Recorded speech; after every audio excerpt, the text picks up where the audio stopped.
Two 25-year-olds, both hardworking but facing two potentially very different financial futures. One is a homeowner. I was fortunate enough to have a family who was willing to let me stay at home essentially until I saved up a deposit. The second thing is that at the time I was able to take advantage of the government scheme. The other, a renter.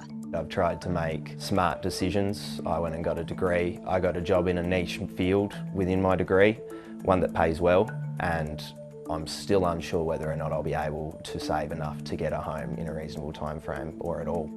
New research reveals the stark inequality between those who don't own their homes and those that do. And our favourable tax system is to blame. The amount of privilege that homeowners are given in the tax and transfer system is really quite extraordinary. For the first time, economists have measured not just people's wages and welfare payments when looking at income inequality, but also the untaxed income they get from their homes. There's two ways you get effective income from your own home.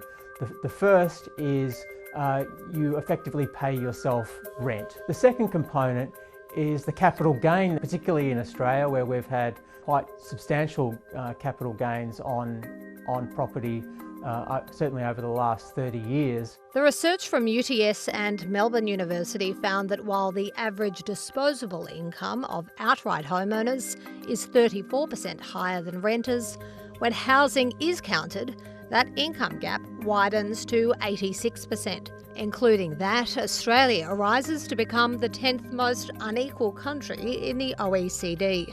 Owner-occupied housing is in a sense like the elephant in the room. Our tax and transfer system looks a lot less progressive than if you are only looking at cash incomes. The economists argue exempting the family home from the capital gains tax costs the budget $50 billion a year, discourages more productive forms of investment, pushes up home values and locks young people out of the property market.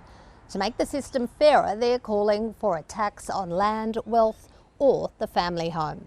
My judgment is that probably none of the options that we canvass in our article are politically palatable. There are obviously areas that no sensible government would go near, and that's one of them.